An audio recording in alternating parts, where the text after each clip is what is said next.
ॐ अज्ञानतिमिरन्धस्य ज्ञानाञ्जनशलाकया चक्षुरुन्मीलितं येन तस्मै श्रीगुरुवे नमः। श्रीचैतन्यमनोभीष्टं स्थापितं येन भूतले स्वयं रूप कदा मह्यं ददाति स्वपदान्तिकम्। वन्देऽहं श्रीगुरु श्रीयुतापदकमलम् श्रीगुरुन् वैष्णवांश्च श्रीरूपं साग्रजातं सहगना रघुनाथान्वितं तं सजीवं साद्वैतं सावधूतं परिजनसहितं कृष्णचैतन्यदेवं श्रीराधाकृष्णपदान् सहगना ललिता श्रीविशाखान्वितांश्च। हे कृष्ण करुणा सिंधु दीनबंधो जगत्पते गोपेश गोपीकांत श्री राधा कांत नमस्तुते।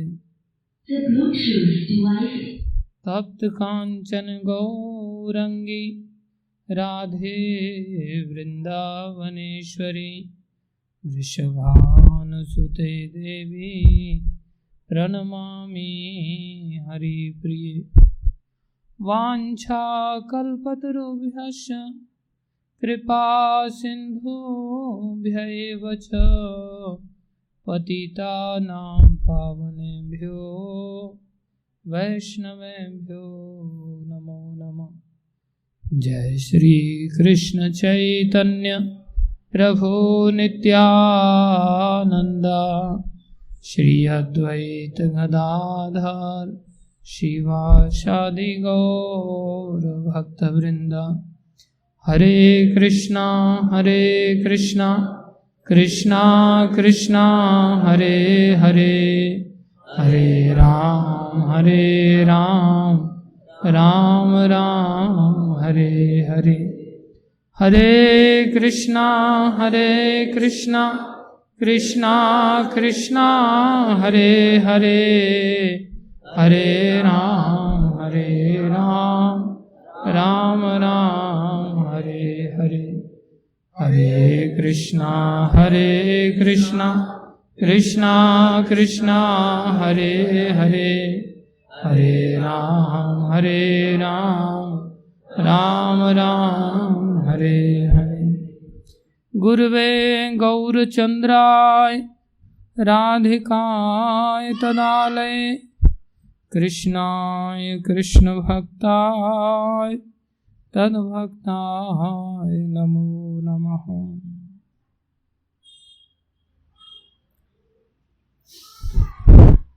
हरे कृष्णा। आप सभी भक्तों का, माताओं का, बालकों का हार्दिक अभिनंदन है, स्वागत है।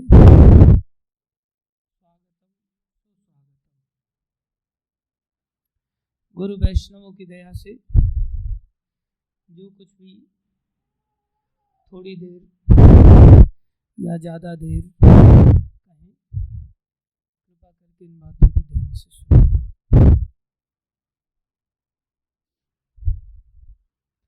देखो, 3 तरह के लोग पाए जाते हैं। कुछ लोग ऐसे होते हैं जो बातों को सुन करके सीख जाते हैं। They are called first class people. दूसरे होते हैं जो देख करके सीखते हैं, और तीसरे होते हैं जो अनुभव करके सीखते हैं। चौथे होते हैं जो सीखते ही नहीं, न वो सुन करके, न वो देख करके, न वो अनुभव करके, कहते कुछ भी कर लो हम नहीं सुधरेंगे, उनका झंडा रहता है।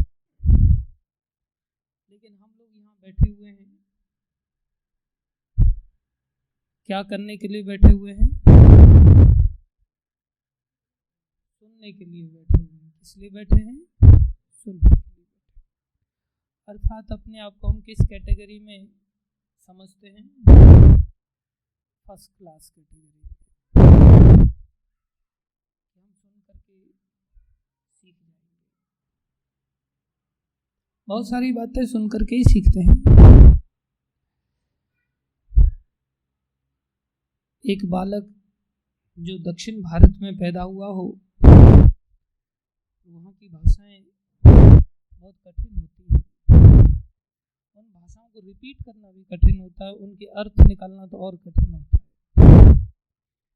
दक्षिण भारत के नज़दीक की ओर चले जाओ, वहाँ भी कठिन होता है। हम महाराष्ट्र में पढ़ने के लिए जब गए, 2 शब्द सीखने में ही हमें 2 महीने लग गए। 2 शब्द थे, इकड़े और तिकड़े। हम लैब में खड़े थे, टीचर कहता है इकड़े ये, हम चुपचाप खड़े हैं, हम आउट ऑफ महाराष्ट्र थे। अरे तुला सांगतो मी तुम्ही इकडे ये।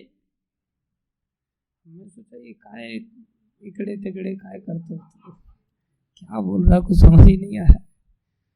येडा झालाय का, तुम्हाला सांगतो मी तुम्ही इकडे ये। मैं बोला क्या बोल रहा है, फिर भी कुछ पल्ले नहीं पड़ रहा था।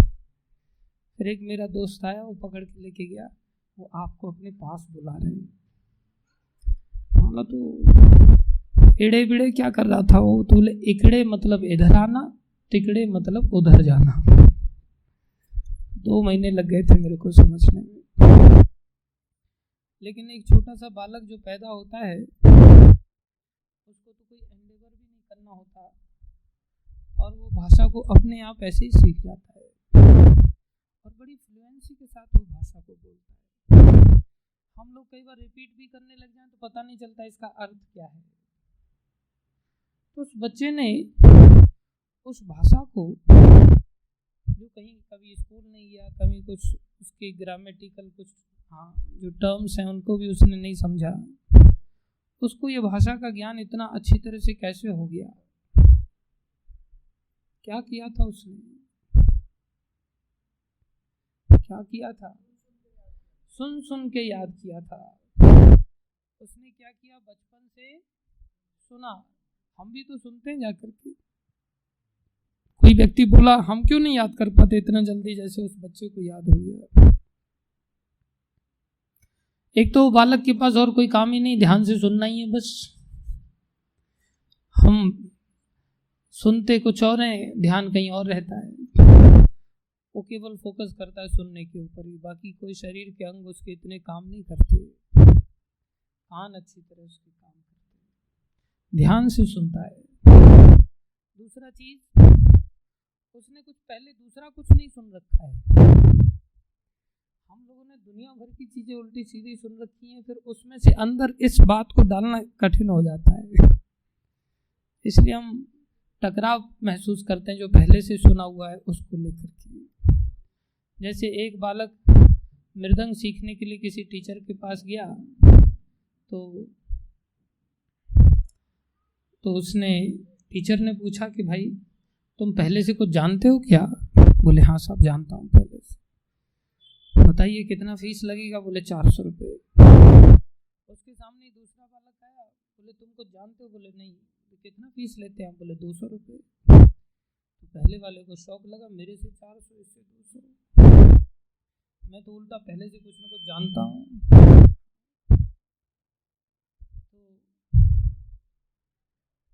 तो टीचर से पूछने लगा आप ऐसे क्यों भेदभाव करते?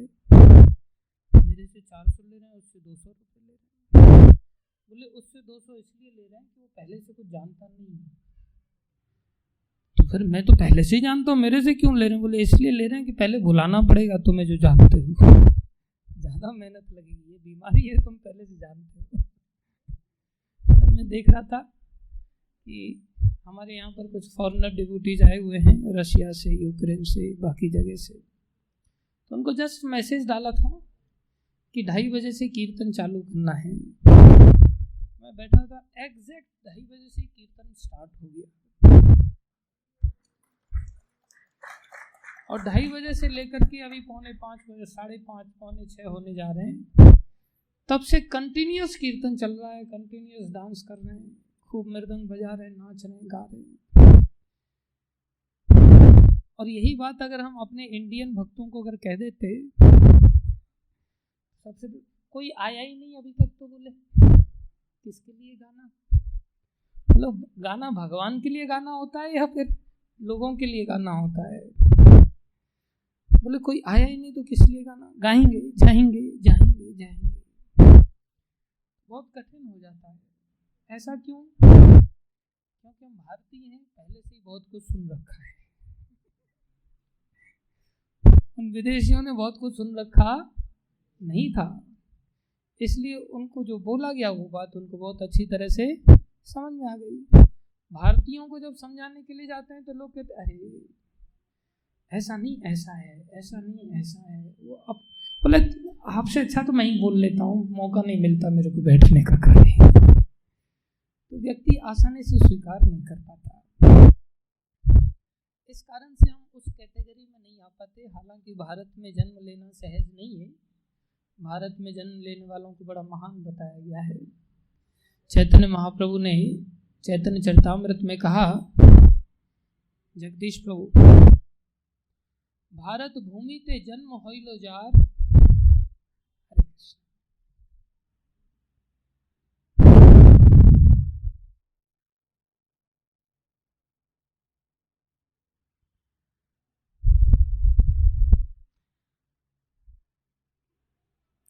हरे कृष्ण। चैतन्य महाप्रभु ने कहा है, भारत भूमि ते जन्म होइलो जार, जन्म सार्थक करी करो परोपकार।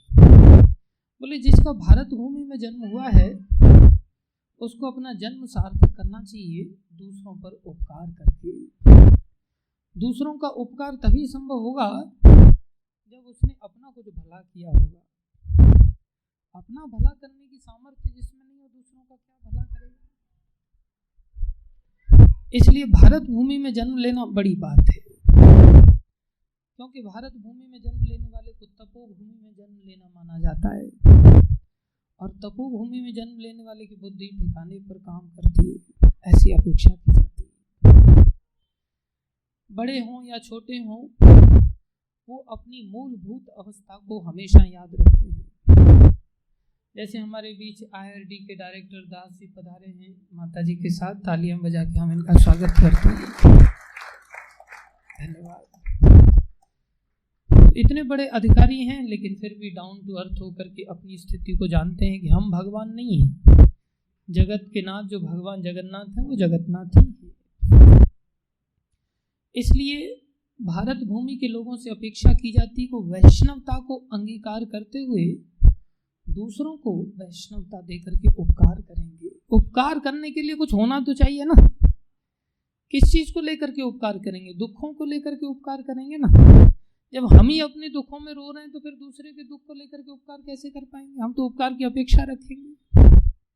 लेकिन वैष्णव जो जब कोई बन जाता है तो दूसरों के दुखों को समझता है, अपने दुखों से ऊपर उठ जाता है। इसलिए आचार्य कहते हैं, वैष्णव जन तो तैने कहिए जे, पीड़ पराई जाने रे। वैष्णव जन तो तैने कहिए जे, पीड़ पराई जाने रे। वैष्णव जन तो तैने कहिए जे, पीड़ पराई जाने रे। वैष्णव तैने कहिए जे, पीड़ पराई जाने रे। पर दुखे उपकार करे तोए, पर दुखे हिंदी समझ में आती है ना? आप लोग भी थोड़ी आवाज निकाल दो। पर दुखे उपकार करे तोए, पर दुखे मन अभिमान न आने रे, मन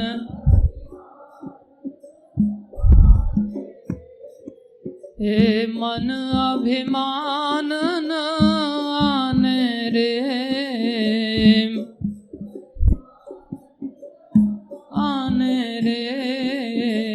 वैष्णव जन तो तेने कहिए जे, वैष्णव जन तो तेने कहिए जे, पीड़ पराई जाने रे, पीड़ पराई जाने रे। वैष्णव वो है जो दूसरों के दुखों को देख करके दुखी हो जाता है। जब दुखी होगा तो क्या करेगा? पर उपकार, दूसरों पर उपकार करता है। तो भारत भूमि इसीलिए बनाया गया, लेकिन हम भारत भूमि में बहुत सारी चीज़ों को पहले से ही उल्टा सीधा सुन लेने के कारण, मोबाइल से, इंटरनेट से, ग्लोबलाइजेशन के कारण बहुत सारी गंदगी हमारे दिमाग में भर जाती है। तो हम भारत की जो मूलभूत वस्तु है, जिसके लिए भारत सारे संसार में जाना जाता है, वो वैदिक ज्ञान जिसको प्रभुपाद जी ने विदेश में जाकर के दिया। प्रभुपाद जी जब लंदन में लैंड किए तो प्रभुपाद जी को पूछने के लिए, बात करने के लिए एक पत्रकार आ गया। तो पत्रकार पूछता है प्रभुपाद जी को, how you feel in London? Prabhupada said your London is hello, आपका लंदन नरक है। तो पूछता, हाउ कैन यू से such thing? And if you are thinking this as a hell, then why you came here? Prabhupada ji कहते हैं, you Britishers ruled India for so many years and you have stolen everything from our great India. I didn't came here as the generally Indians come here to beg something you people. आप लोगों से भारतीय लोग कुछ पैसा कमाने के लिए जैसे आते हैं, मैं वैसे नहीं आया। तो फिर किस लिए आए आप यहाँ पर? आपको ये देश तो नरक लगता है। किसी के घर पे जाना और पूछे आपको हमारा घर कैसा लगा और आप कहो आपका घर नरक है, कितनी ताकत चाहिए ऐसा कहने के लिए? एक शुद्ध भक्ति ऐसा कह सकता है, क्योंकि वो अभय रहता है, उसके जीवन में भय नहीं होता। भक्ति की सबसे पहला फल है कि उसके जीवन में भय नहीं होता। क्यों भय नहीं होता? नंद नंदन भगवान श्री कृष्ण का, जगत के नाथ जगन्नाथ भगवान श्री कृष्ण का वो भजन करता है। कहा जाता है उनके बारे में, भजहु रे मन श्री नंद नंदन, भजहु रे मन श्री नंद नंदन, अभय चरनार विंद रे, अभय विंद रे, अभय चरनार विंद रे, अभय नार विंद रे। अरे मन, तू नंद नंदन भगवान श्री कृष्ण का भजन कर, जो अभय देने वाला है। तो प्रभुपाद जी वो तो अभय प्राप्त थे, तो उन्होंने जाके बोल्डली बोल दिया। तो पूछता, then why you came here? Prabhupada कहते हैं, आपने हमारे देश को लूटा, you have stolen everything from our great India, but you forgot to take one thing from our India. एक चीज आप लाना भूल गए थे, मैं वो यहाँ देने के लिए आया हूँ। श्रील प्रभुपाद की, कैसा प्रभुपाद जी का नेचर था। अर्थात जैसे आपके घर से कोई चोर सब कुछ चुरा के ले जाए और आप चोर के घर जाकर के एक आइटम ले जाकर बोलो ये भूल गए थे तुम लाना, ये भी रख लो, कौन कहेगा ऐसा? उसको क्या कहोगे आप? मूर्ख कहोगे, बुद्धिमान कहोगे? संत होगा तब लेकिन संसार में उसको संत कहेंगे। ये तो प्रभुपाद जी का नाम आ रहा है इसलिए आप संत लगा रहे हो। वैसे क्या कहेंगे? मूर्ख कहेंगे। जो बच गया उसको भी ले जाकर के उस चोर को पकड़ा रहे। फिर प्रभुपाद जी को संत क्यों कहा गया? उनको मूर्ख क्यों नहीं कहा गया?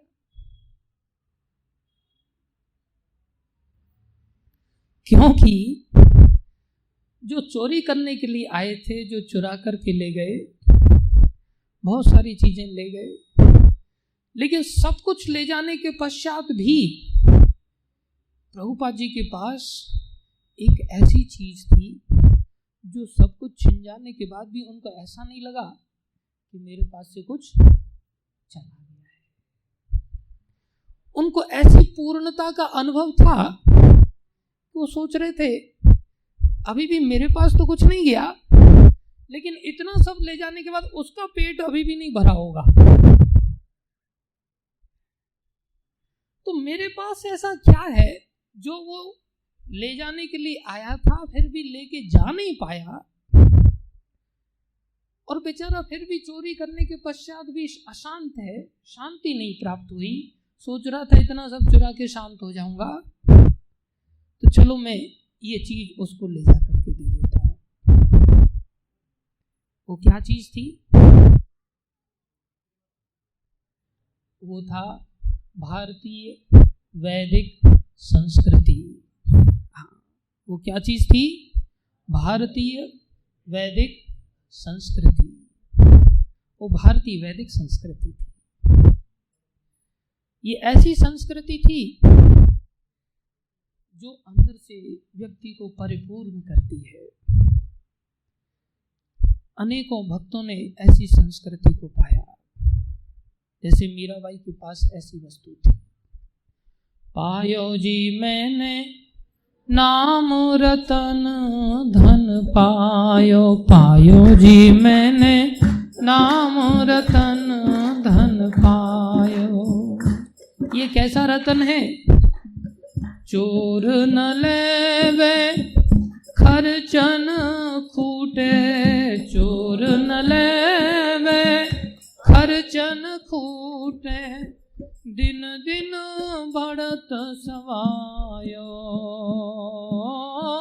दिन दिन बढ़त सवा।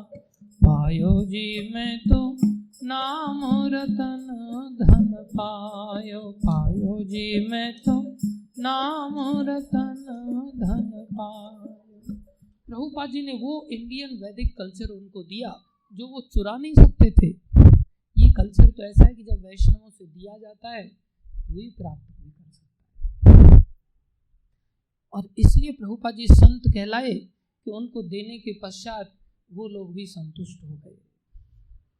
जब वो अंग्रेज भारत में आए थे तो उन्होंने सोचा ये जगन्नाथ, बलदेव, सुभद्रा, ये 3 लकड़ी के ऐसे विग्रह हैं जो जगन्नाथपुरी में विराजमान हैं, बिना एडवर्टाइजमेंट के, बिना होर्डिंग्स के, बिना इनविटेशन के करोड़ों की तादाद में लोग यहाँ पहुँच जाते और इनको लेकर की यात्राएं निकालते। ये कैसा पागलपन है, इसको बंद कराया जाए। और प्रभुपाद जी ऐसे संत थे कि वो लोग तो यहाँ बंद नहीं करा पाए, लेकिन प्रभुपाद जी ने उनके देश में जाकर के कहा ये जगन्नाथ, बलदेव, सुभद्रा माता है, आपका देश भी जगत के अंदर ही आता है, इसलिए आपके भी नाथ हैं, इनको लेकर रथ में सबको बताओ। तो प्रभुपाद जी ने उनके देश में रथ यात्रा चालू करा। ये विशेषता थी प्रभुपाद जी की। भारत हमारा इसी चीज के लिए जाना जाता है, लेकिन हम बहुत सारी बातों को, उल्टी सीधी चीजों को सुनने के कारण हम इस बात को जीवन में धारण नहीं कर पाते। और ये संसार में जो वास्तव में हम शिक्षा लेने के लिए शरीर में आए हैं, मनुष्य शरीर में आए हैं, वो शिक्षा जो सुन करके ही सीख लेनी चाहिए थी, देखने की भी आवश्यकता नहीं महसूस होना चाहिए था, एक्सपीरियंस करने की भी जरूरत नहीं पड़नी चाहिए थी, वो हमें सुन करके ही आ जाना चाहिए था। लेकिन अब हमारा एटीट्यूड एक ऐसा बन गया है कि संसार में अभी भी भारतवर्ष वैसा ही है, लेकिन फालतू की बहुत सारा गंदगी अंदर प्रवेश कर जाने के कारण अब हमारा एटीट्यूड ही चेंज हो गया है। सिखाने भी जाओ तो लोग कुछ और ही सीख जाते हैं। एक बार एक प्रोफेसर कई सारे बच्चों को लेकर के लैब में गया और लैब में ले जाकर के उसने अल्कोहल के ऊपर एक्सपेरिमेंट करके दिखाया। कुछ अर्थवॉर्म्स को full of jar of alcohol लेकर के और उसमें अर्थवॉर्म्स को डाला, और जैसे ही डाला तो बेचारों के टुकड़े टुकड़े हो गए, नष्ट हो गए। तो सारे क्लास के बच्चों को पूछा, समझ में आया? तो लाइव चल रहा था, दिखाया जा रहा था। कई सारे विद्यार्थी कहने लगे, हाँ सर समझ में आया। क्या समझ में आया? बोले किडनी, लीवर, इंटेस्टाइन, इन सब चीज़ों की क्या हालत होगी जब कोई व्यक्ति दारू पीता होगा, शराब पिएगा, अंदर सब टुकड़े टुकड़े हो जाएंगे उसके। एक बालक खड़ा हो गया, बोले सर मैं कुछ और समझाऊं। तुम क्या समझो? ये बोले पूरा जार भर के पिएंगे ना तो पेट के सारे कीड़े मर जाएंगे। बोले तो उसने वही एक्सपेरिमेंट आंखों के सामने हो रहा है, लेकिन वो उसमें से कुछ और ही डिराइव कर रहा है, ऐसी चेतना बन जाने के कारण। तो संसार ऐसा ही, हमारा भारत देश भी उससे अछूता नहीं रहा। उसमें भी हम लोग ऐसी फालतू की बातें सुन करके ऐसा गंदा एटीट्यूड बन जाता है। लेकिन कोई बात नहीं, देर आए दुरुस्त आए, बार बार बार बार सीखने समझने से हम इन चीज़ों को धारण अवश्य कर पाएंगे। तो आज हम कुछ तथ्यों को समझने के लिए यहाँ पर बैठे हैं। विशेष रूप से हमने सीखा कि ये जीवन सीखने के लिए मिला है, ये जीवन खाली अंधे होकर के एंजॉयमेंट करने के लिए नहीं मिला। संसार में प्राय लोग दो तरह के पाए जाते हैं। एक तो बिल्कुल अंधे हैं भोगों में, उनको कहता उनको ऐसा कॉन्शियसनेस रहता, I don't care, eat drink and B Mary, just do it, whatever comes in the mind just do that. वो लोग ऐसा ही जीवन जीते रहते हैं। वो सोचते हैं, दूसरों को भी ऐसा कहते हैं, don't become spectators, enjoy the life, life had given by the Krishna God, and the senses are also given by God, and the sense objects are also given by God. विषय भोग की जितनी वस्तुएं सब भगवान ने बनाई है। इंद्रियां किसने बनाया? भगवान ने बनाया है। तो देख क्या रहे हो? भोग करो, एंजॉय करो। एक तो इस किस्म के लोग होते हैं जो पागलों की तरह एंजॉय करते हैं। बोले life is ice cream, enjoy this before it melts, jump in, live life king size. नए नए स्लोगन बना बना करके लोग एंजॉय करना चाहते हैं। दूसरे किस्म के लोग होते हैं जो संसार को हमेशा ही इतना घटिया समझते हैं। वो सोचते हैं ये समस्या, ये समस्या, ये समस्या, ये समस्या। वो रोते ही रहते हैं, हर कॉर्नर पे उनका जीवन में कंप्लेन ही कंप्लेन रहती है। एक गांव में एक बूढ़ी औरत थी, वो बेचारी रोती रहती थी। बरसात हो तो भी रोना, गर्मी हो, साफ मौसम हो तो भी रोना। गांव के मुखिया ने जाकर के पूछा, तुम क्यों रोते रहते हो रात दिन? बोले मेरे दो लड़के हैं। बोले तो? बड़ा लड़का का बिजनेस सन ग्लासेस का है और छोटे लड़के का बिजनेस छाता का है। बोले तो उसमें रोने की क्या बात है? बोले जब बरसात होती है तो मुझे बड़े लड़के की याद आती, उसके धंधे का क्या होगा? उसके तो सन ग्लासेस बिकेंगे ही नहीं। बोले जब एनवायरनमेंट क्लीन रहता है, सनी डे रहता है, उस दिन में छोटे बच्चे का सोच करके रोना आता है मुझे, इसका क्या होगा, इसका धंधा चौपट हो रहा है, इसका तो छाता बिकेगा ही नहीं मार्केट में। इसलिए हर समय मुझे रोना ही आता है बस। समस्या बड़ी गंभीर थी। अब दो ही तरह के मौसम हो सकते हैं, क्या करें उसका इलाज? एक संत को अप्रोच किया गांव वालों ने। संतों ने जाकर, संतों के पास युक्ति होती है, संत ने जाकर के, तुम उल्टा क्यों नहीं सोचती? उल्टा सोचना चालू कर दो। तो उल्टा सोचना चालू किया तो उसको थोड़ा अच्छा लगा, लेकिन थोड़े दिन बाद फिर रोना चालू हो गया। उसको बोले अब क्यों रो रही हो? बोले अब इसलिए रो रही हूँ कि बड़ा लड़का भी ठीक कमा रहा है, छोटा भी ठीक कमा रहा है, लेकिन कहीं चोर आ गया तो उनका सारा धन कहीं चुरा ले गया तो। बोले अब इसका कोई इलाज नहीं कर सकते, इसका तो धंधा ही है कि बस किसी भी बात को लेकर के उस स्थिति में चले जाते हैं, बस रोना ही रोना है। हम कॉलेज में जब पढ़ाते थे तो हमने देखा हर डिपार्टमेंट का, हर पोजीशन का व्यक्ति रो रहा है, बस पगार कम है, पगार कम है, रोना ही रोना। तो संसार में दो चीजें हैं, एक तो लोग भोगों में डूबे हुए हैं, एक तरह के लोग, और दूसरी तरह के लोग रोने में डूबे हुए हैं। भगवान कहते हैं ये दोनों ही जीवन मनुष्यों के लिए नहीं है। ये मनुष्यों के लिए क्यों नहीं है? क्योंकि गीता में भगवान ने कहा ये ही संस्पर्श जाब होगा दुख यौनय एवते। ये जो संस्पर्शज भोग हैं, जो इंद्रियों के स्पर्श में आने से जो विषयों का संसर्ग जो हो रहा है, उससे जो हमें आनंद मिल रहा है, बोले ये कैसा है? आद्य अंतवंत कौनते है। अर्थात जीव का स्पर्श जब रसगुल्ले से होगा, जीव इंद्रिय है, इसका स्पर्श विषय अर्थात रसगुल्ले से जब होगा, जीव के ऑब्जेक्ट से होगा, तो ये संस्पर्शज भोग है। इस भोग की क्या परिभाषा है, क्या डेफिनेशन है? बोले आद्य अंतवंत कौनते है। इसकी शुरुआत है और इसका अंत है। जब शुरुआत है तो हम उसमें डूब जाते हैं, जब अंत है तब रोना चालू कर देते हैं। बोले न तेषु रमते बुधाः, जो बुद्धिमान है वो इसमें रमन नहीं करता। वो समझता है कि जब भी मैं सुख भोग करूंगा तो ये सिक्के का एक साइड का पहलू है। जब भी आप सिक्का उठाएंगे तो ऐसा नहीं कि आपके पास केवल हेड ही हेड आएगा, टेल नहीं आएगा। हेड के साथ दूसरी साइड ही कौन सी है? टेल। अर्थात जब भी संसार में आपको सुख मिलेगा, उसके पीछे पीछे दुख तो आना ही है, और जब भी आपके जीवन में दुख आएगा, उसके पीछे पीछे सुख भी आना है। इसलिए बुद्धिमान व्यक्ति इस सुख दुख के डिलेमा में फंसता नहीं है। वो संसार में रमण नहीं करता, तो क्या करता है? वो संसार से कुछ सीखता है। क्या करता है? सीखता है। ये जो भौतिक संसार जिसमें धरती लोक पर हम विराजमान हैं, हमारे पास ये बहुत बड़ी अपॉर्चुनिटी है सीखने की। So this material world is not to live. This material world is meant to learn. If you will go to the higher planetary system in Swargaloka like that, then there are lot of enjoyment,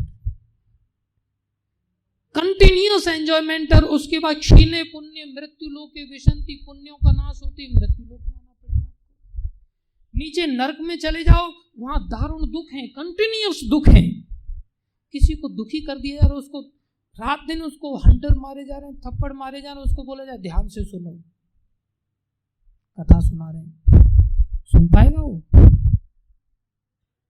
और किसी के सामने दुनिया भर के item रखे हुए बढ़िया बढ़िया एंजॉय करने के लिए, उसको बोला है इधर ध्यान दे, वो रबड़ी को छोड़ के आपकी ओर ध्यान देगा? खाली क्लास चलते चलते अनाउंसमेंट हो जाने तो पीछे प्रसाद चालू हो गया बोले, फिर बोला जाए सब लोग बैठे रहो यहाँ, आधे लोग गायब हो जाएंगे, कौन ध्यान से सुन पाएगा? इसलिए स्वर्ग लोक में भी हम नहीं सीख सकते, नीचे भी नहीं सीख सकते। केवल यही एक ऐसा सुंदर स्थान है जहां थोड़ा कष्ट भी होता है और थोड़ा सुख भी होता है। इतना सुख भी नहीं होता कि हम उसमें डूब जाएं, और इतना दुख भी नहीं होता कि हम उसमें डूब जाएं। हमें बीच में ऐसी अपॉर्चुनिटी निकाल करके एक मौका मिलता है जहां जाकर के हम कुछ बातों को चाहें तो क्या कर सकते हैं? सीख सकते हैं। तो आज हम इस मनुष्य शरीर को लेकर के एक विशेष सिद्धांत सीखने जा रहे हैं। आप सभी से मेरा हाथ जोड़ करके निवेदन है, इन बातों को बहुत ध्यान से सीखिएगा। ऐसा सीख के जाना कि दोबारा में कभी ये बताना ही ना पड़े, हमेशा के लिए दिमाग में बैठ जाए। तो सुन करके भी सीखते हैं और देख करके भी सीखते हैं। आज हम सुना तो यहाँ से रही हैं, साथ में स्लाइड शो के माध्यम से दिखाने का भी प्रयास करें। तो आज का जो विषय है characteristics of pure devotional service. क्या विषय है? Characteristics of pure devotional service. भगवान की शुद्ध भक्ति का क्या स्वभाव है, क्या महिमा है। देखो, संसार में अगर एनालाइज किया जाए तो धर्म की परिभाषा क्या है? बोले characteristics of anything is called धर्म ऑफ दैट ऑब्जेक्ट। जैसे मिर्ची का धर्म क्या है? तीखापन। कैसे पता चला? उसका नेचर है, उसकी कैरेक्टरिस्टिक्स है। चीनी का धर्म क्या है? मीठा होना। चीनी का कैरेक्टरिस्टिक्स है ऐसा। नींबू का धर्म क्या है? खट्टा होना, कैरेक्टरिस्टिक है उसका। तो ऐसे ही अगर हम सब जीवों का कैरेक्टरिस्टिक्स निकालें कि हम जीवों का धर्म क्या है, हम जीवों का स्वभाव क्या है, तो पता चलेगा सेवा करना। क्या पता चलेगा? सेवा करना। A is serving B, B is serving C, C is serving D, and D is again serving A. In this way, everybody is serving to someone. Even देश का प्रधानमंत्री भी कहता है मैं भी क्या हूं? जनता का सेवक हूं। किसी के पास कुछ नहीं होता सेवा करने के लिए, कुत्ते पाल लेता है, बिल्ली पाल लेता है, उनकी सेवा करता है बेचारा। सेवा किए बिना कोई नहीं रह सकता। तो जब हमने सेवा करना ही है और सेवा हमारा धर्म है, जैसे चीनी का धर्म मीठा होना है और चीनी ने अगर अपना धर्म निभाया तो हम चीनी की प्रशंसा करेंगे या अपमान करेंगे? तो जब प्रशंसा चीनी की होगी तो चीनी को अच्छा लगेगा, बुरा लगेगा? तो चीनी खुश होगी या दुखी हो जाएगी? खुश हो जाएगी। लेकिन संसार में हम इतनी सेवा किसी की न किसी की करते ही हैं, लेकिन परिणाम में हमें लास्ट में मिलता है तुमने हमारे लिए क्या किया। हमारी प्रशंसा क्यों नहीं होती? और जब प्रशंसा नहीं होती तो सुख नहीं मिलता। इसका मतलब धर्म का पालन करने पर भी हमें सुख प्राप्त नहीं हो रहा है। क्यों नहीं हो रहा है? बोले जहां सेवा करनी चाहिए थी वहां सेवा नहीं कर पा रहे। बोले सेवा का हमारा एटीट्यूड शो तो हो रहा है, लेकिन उसके बावजूद भी हमें रिजल्ट वैसा क्यों नहीं मिल रहा है? वो इसलिए कि नमक का धर्म है नमकीन करना, और उसने अपना धर्म निभाया भी। अगर उसने धर्म निभाने पर भी प्रशंसा क्यों नहीं हो रही है?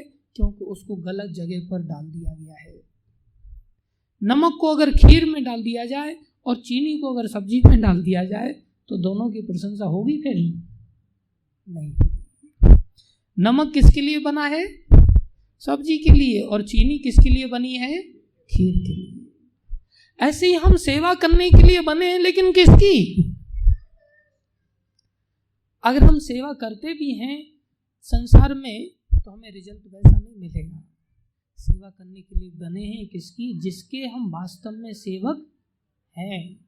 ये उंगली किसकी सेवा करने के लिए बनी है? इस शरीर की अंश होने के कारण इस शरीर की सेवा करने के लिए बनी है।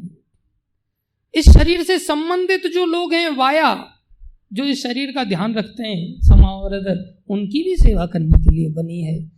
लेकिन जिसका इस शरीर से कोई नाता ही नहीं, उसकी सेवा के लिए उंगली नहीं बनी। रात को पैरों को कहा जाए रजाई फेंक दो भाई, गर्मी हो रही है, तो पैर आर्ग्यूमेंट नहीं करते।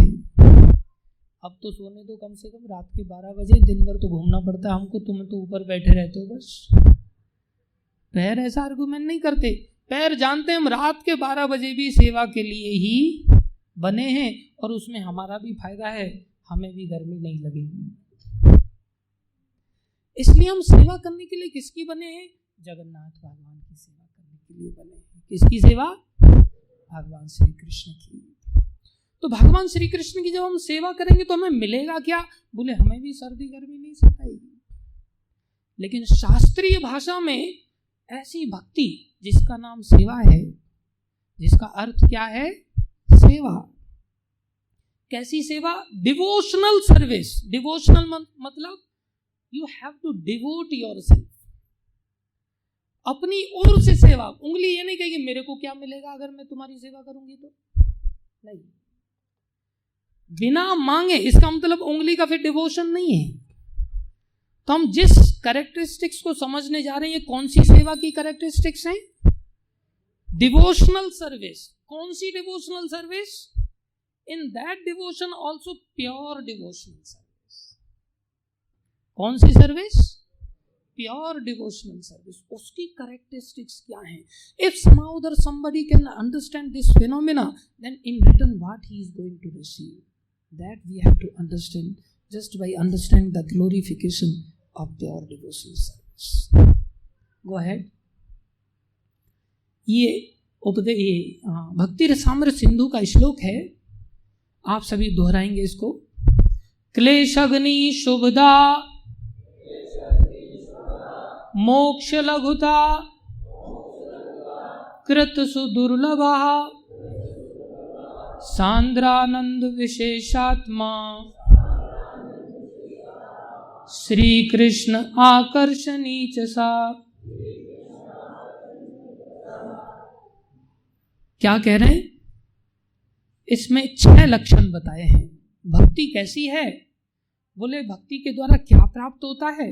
भगवान की शुद्ध भक्ति के द्वारा क्या प्राप्त होता है? बोले 6 चीजें प्राप्त होती हैं। ये भक्ति कितनी चीजें देने वाली है? 6। The unique characteristic of bhakti is its ability to destroy suffering, its bestowal of auspiciousness, its disregard for liberation, its rarity of attainment, and its manifestation of concentrated bliss, and its ability to attract Krishna. इसकी कौन कौन सी abilities हैं? इनमें से कुछ पर आज हम चर्चा करने जा रहे हैं। Go ahead. The idea is that devotional service to the Lord is the only method of cleansing the heart for good, whereas other methods may be superficially good for the time being. There is a risk of becoming muddy again due to agitation of the mind. Prabhupada ji कहते हैं ये शुद्ध भक्ति ही ऐसा मार्ग है जो हमारे हृदय को पूरी तरह से शुद्ध करने की क्षमता रखती है। दूसरे अन्य मार्ग भी हैं, योगा आदि के कई सारे मार्ग हैं, लेकिन उन मार्गों के द्वारा फिर से हम कीचड़ उछाल लेंगे अपने ऊपर नहाने के बाद। इसको आगे हम सीखेंगे।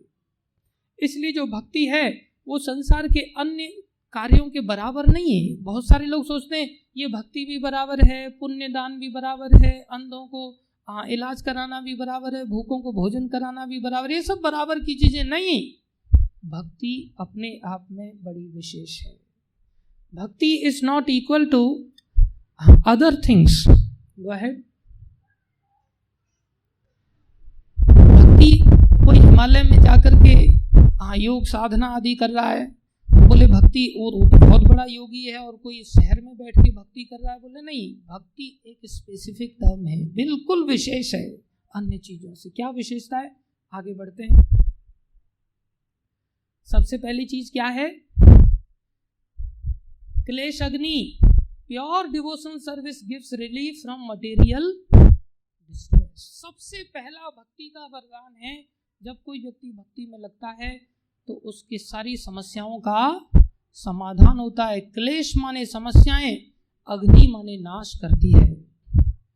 बोले ये समस्याएं आती कहां से हैं? कोई व्यक्ति प्रश्न करे। वो है ये जो मनुष्य शरीर हमें मिला है, ये कॉमन सेंस है कि उसको इतना तो इंक्वायरी करनी चाहिए कि मैं कष्ट क्यों पा रहा हूं। वो है उसको इतना तो पूछना चाहिए, व्हाई एम आई सफरिंग।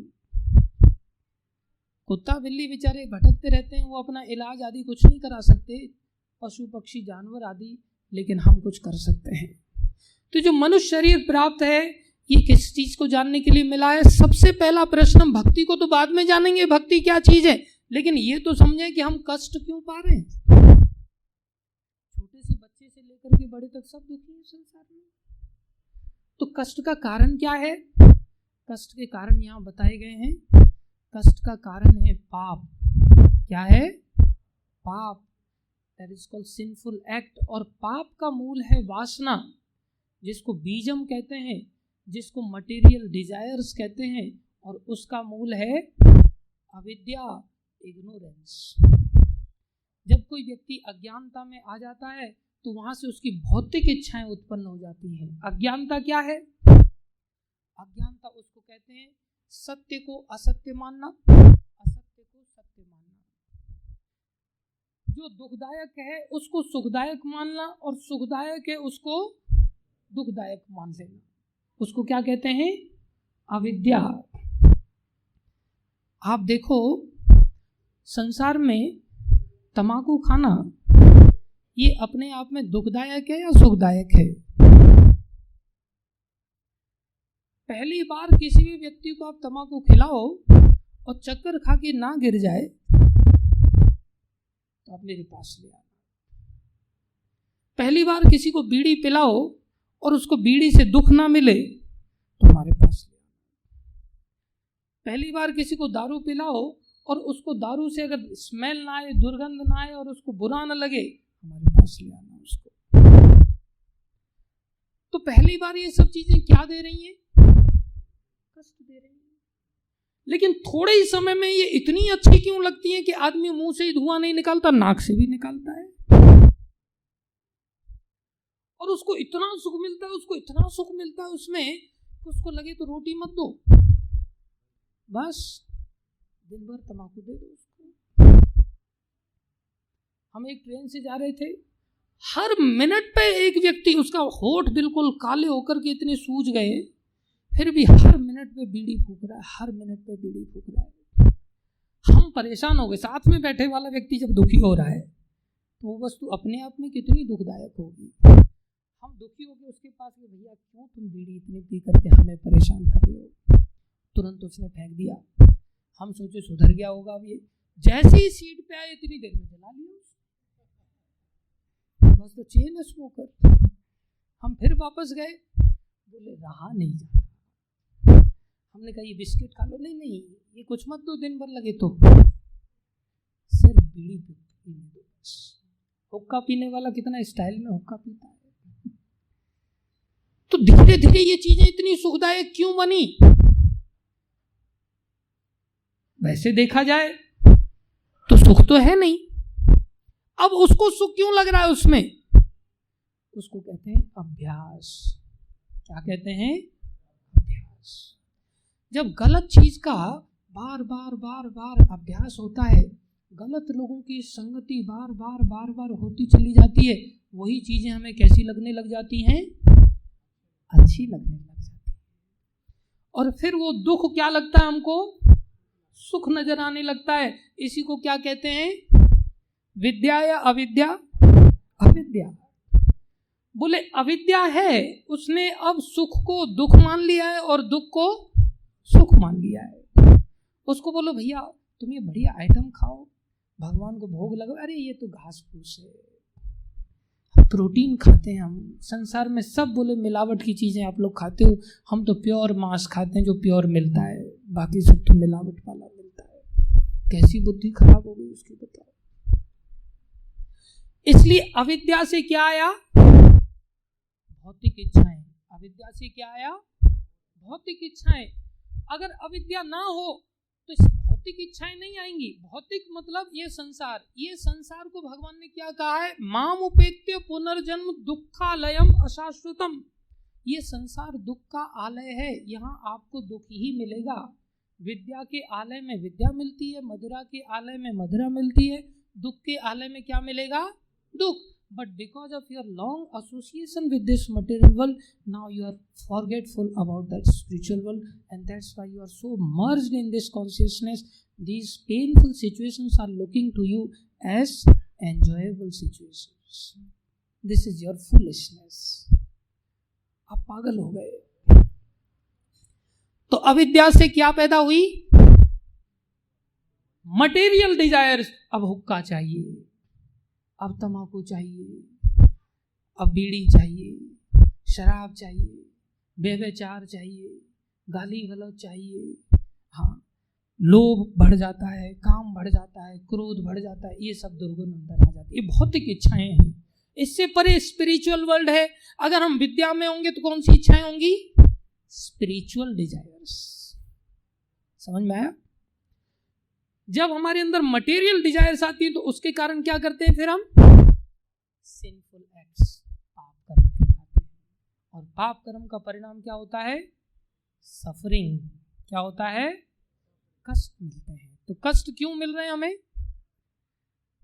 कोई सोचता पड़ोसी ने हमारे ऊपर कुछ जादू टोना कर दिया है, कोई भूत अंदर घुस गया है, या कुछ ऐसा हो गया वैसा हो गया। नहीं, ये फिनोमेना है कष्ट पाने का। वो है, ये कष्ट भी कितने प्रकार के होते हैं? There are different kinds of sufferings. एक कष्ट होते हैं जो बहुत छोटे होते हैं, उसके पास गाड़ी आ गई, हमारे पास गाड़ी नहीं है, ये भी एक कष्ट है। ये कष्ट रिलेटिव कष्ट है। कौन सा कष्ट है? रिलेटिव कष्ट है। उसके पास इतना पैसा, हमारे पास कम पैसा है। उसके पास इतना बड़ा मकान है, हमारे पास मकान नहीं है। उसकी औलाद होगी, हमारी औलाद नहीं हुई। उसकी शादी होगी, हमारी शादी नहीं हुई। ये कैसे कष्ट हैं? Relative. There are real problems of our life. Real problems क्या हैं? रियल प्रॉब्लम्स हैं birth, death, old age and disease. These are the real problems of life. अब रियल समस्याओं के लिए समाधान कैसा होना चाहिए? पैचअप या स्टॉप गैप या रियल समाधान? कैसा समाधान होना चाहिए? रियल समाधान। अब ओल्ड एज क्या है? कैसी समस्या ओल्ड एज? रियल या रिलेटिव? रियल। इसका रियल समाधान क्या है? गोदरेज हेयर डाई लाओ, काटो घोलो और सफेद बाल काले बना लो। ये रियल समाधान है? ये पैचअप सॉल्यूशन है, ये रियल समाधान नहीं है।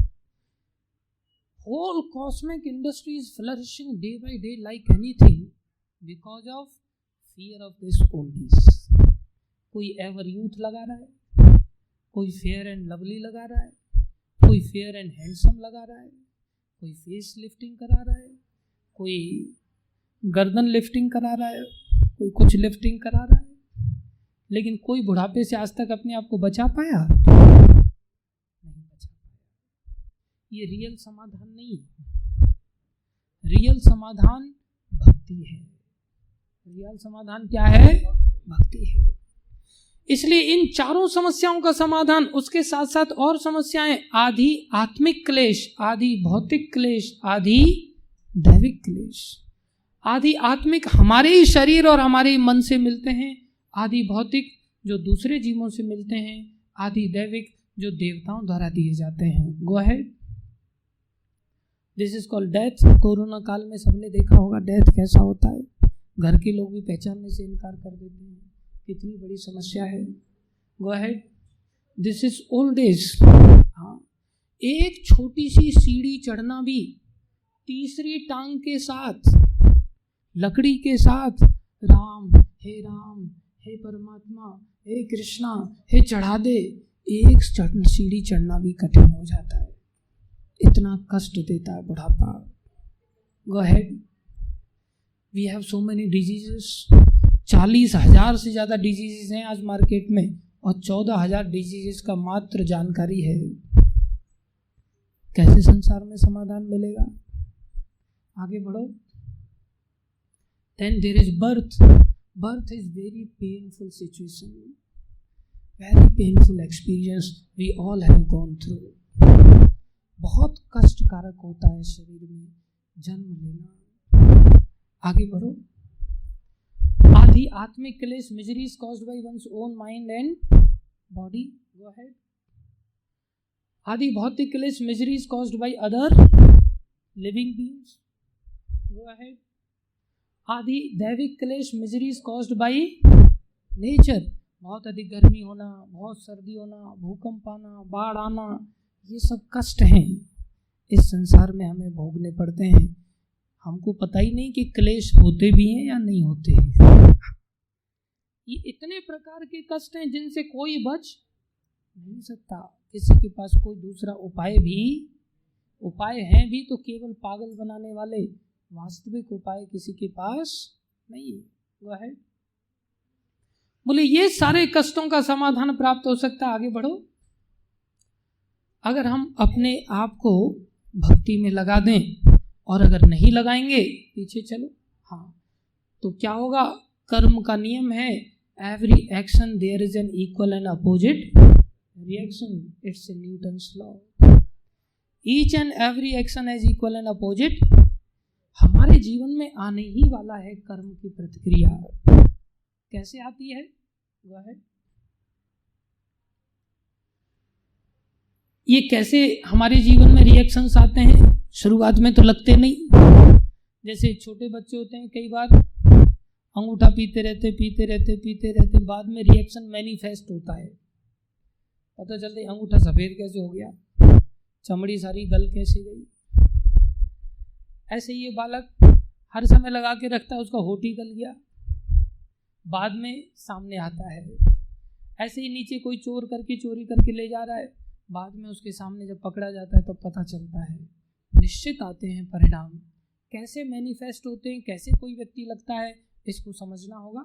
वह है yes, sinful acts causes suffering, how it is going to manifest. ये हमारे जीवन में प्राप्त कैसे होता है, इसका ये सिद्धांत है. जो हम पाप करते हैं, ये दो तरह से फल बनता है. एक प्रारब्ध बनता है और एक अप्रारब्ध बनता है. एक मैनिफेस्ट होता है, एक अनमैनिफेस्ट फॉर्म में रहता है. हमने जैसे कोई गलत काम किया, पाप किया, ये ऐसे ही. जैसे उदाहरण के लिए किसी ने कहीं काम करके 50,000 रुपये महीने का कमाया, तो उस 50,000 में से कुछ हिस्सा हम डेली यूज में लाएंगे और कुछ हिस्सा हम सेविंग में डाल देंगे. समझ में आया? जो खुले पैसे हैं वो हम पॉकेट में रखेंगे और जो बड़े नोट हैं उनको पंच करके लिफाफे में डाल देंगे. करते हैं ऐसा. ऐसे ही हम जब पाप कर्म करते हैं तो कुछ पाप कर्म उसके इंस्टेंट परिणाम आ जाते हैं और कुछ पाप कर्मों के परिणाम लिफाफे में चले जाते हैं. वो बाद में निकालेंगे हम, समय आने पर पक करके आएंगे. तो जो अभी मिलते हैं उसको प्रारब्ध कहते हैं और जो बाद में मिलने वाले हैं उनको अप्रारब्ध कहते हैं.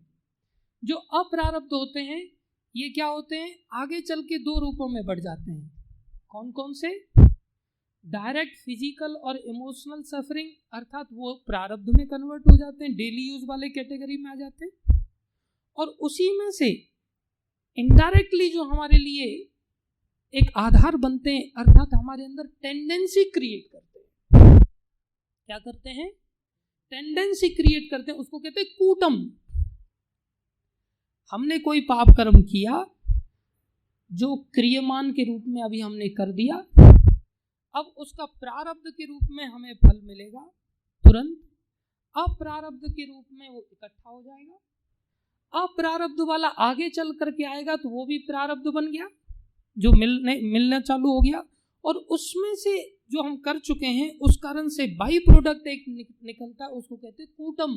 कूटम मतलब tendency to do again sinful activity. एक संस्कार ऐसा बन जाता है जिससे कि हमारे अंदर उस काम को करने की इच्छा जागृत होगी. समझ में आया? इसको और अच्छी तरह से समझ पाओगे एक उदाहरण से. वो है, इसको समझो कैसे ये साइकिल चलता है. इग्नोरेंस, सबसे पहले अविद्या. अविद्या से क्या हुआ? सिंफुल डिजायर्स, मटेरियल डिजायर्स पैदा हुई जो बीज का रूप में काम कर रही थी. और वही जिसको वासना भी कहते हैं, इच्छा भी कहते हैं. बीज हम क्या बना? पाप बनता है. क्रिया में जब बीज आ जाता है तो क्या बन गया? पाप. वही पाप दो तरह से परिणाम में आता है. एक अनमैनिफेस्ट रिएक्शन अर्थात अप्रारब्ध. अप्रारब्ध क्या बनता है आगे चल के? एक सेक्शन प्रारब्ध बनता है और आगे हमें कष्ट के रूप में प्राप्त होता है. और अप्रारब्ध का ही एक हिस्सा कूटम बन करके सिंफुल डिजायर्स के लिए हमें इम्पेल करता है, फिर से इच्छाओं को उठाने का रास्ता तैयार करता है. उदाहरण से समझो, आगे बढ़ो. यहां देखो, ये व्यक्ति क्या सोच रहा है? सबसे पहले, should I steel this money? क्या सोच रहा है? मुझे पैसा चुराना चाहिए कि नहीं चुराना चाहिए? चुराना चाहिए, नहीं चुराना चाहिए? ऐसे मन में आएगा और जाएगा, आएगा और जाएगा। अर्थात जो ऐसा सोचना है, अभी उसने प्लान नहीं बनाया, अभी वो मात्र सोच रहा है, उसके दिमाग में बार बार ब्लिंक कर रही है ये बात, चोरी करूं नहीं करूं, चोरी करूं नहीं करूं। ये है कूटम। ये क्या है? कूटम। और फिर वो क्या सोचता है? I will still this money on 1/1/2022, मैं इसको इस तारीख में चुराऊंगा। ये क्या हो गया? पक्का डिजायर हो गया। ये क्या हो गया? पक्का डिजायर हो गया। अभी कूटम था, टेंडेंसी थी, अब ये बीज बन के नीचे पड़ गया। आपने जैसे क्या कर लिया? पक्की इच्छा के साथ, प्लानिंग के साथ इच्छा कर ली, तो क्या बन गया? आपका बीज बन गया। और फिर आपने क्या किया? उसको चुरा लिया। तो चुरा लिया तो उसके क्या परिणाम हुए? एक तो प्रारब्ध के रूप में आप जेल में चले गए। क्या हुआ? आपने जब उसको चुराया तो अप्रारब्ध बन गया। अप्रारब्ध का जब परिणाम आया तो क्या बन गया? प्रारब्ध। और करने के कारण आपके अंदर जो संस्कार बना वो कूटम में चला जाएगा ऊपर, वो आपके अंदर और प्रबल टेंडेंसी क्रिएट कर देगा। इसलिए संस्कार से संस्कार बनते चले जाते हैं और वो इच्छाएं पैदा करते हैं। इच्छाएं से कर्म बन जाता है, कर्म का परिणाम रिएक्शन में आता है। रिएक्शन दो प्रकार का आएगा, प्रारब्ध और अप्रारब्ध। समझ में आया? Go ahead. देखो यहां पर कोई भोग वृत्ति को लेकर के चल रहा है। Should I enjoy this lady? This intention comes because of कूटम। और फिर उसने सोच लिया I will enjoy this lady in this way. फिर उसके बाद वो क्रिया में लग जाएगा। उसको कहते अनमैनिफेस्ट रिएक्शन। अभी रिएक्शन आया नहीं है, इसलिए सोच रहा आई डोंट केयर, मैं चाहे ये करूं, मैं चाहे वो करूं, मेरी मर्जी, तुम्हारी मर्जी नहीं चलेगी। उसका रिजल्ट अवश्य आएगा। और फिर वो मैनिफेस्ट होगा रिएक्शन के रूप में, तो क्या कहलाएगा? प्रारब्ध कहलाएगा। This is the root cause of our so called suffering in which we are always suffering. आगे बढ़ो। सो बीजम मीन्स मटेरियल डिजायर्स। बीजम मीन्स मटेरियल डिजायर्स। हमारी जो भौतिक इच्छाएं हैं, अगर ये भौतिक इच्छाएं बीज रूप में, बीज ही अगर निकल जाए तो फिर पेड़ निकलेगा? फिर पेड़ से फिर से बीज वगैरह बनेगा क्या? नहीं। तो हमारा काम क्या होना चाहिए? बीज को उखाड़ करके खत्म करना। बहुत सारे लोग क्या करते हैं? पाप कर्म कर बैठते हैं जिसका परिणाम दुख है, और जब दुख आने वाला होता तो चलो प्रायश्चित कर लो।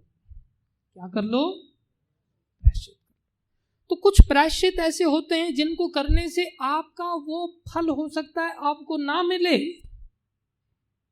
वो फल हो सकता है आपको, वो ऐसा ही है जैसे कोई पेड़ उगा, आपने उसको ग्राउंड लेवल पर काट दिया उस प्रायश्चित के बल से, लेकिन थोड़े ही समय में जड़ उसकी खत्म नहीं होने के कारण वहां से वो अंकुर देने लगेगा।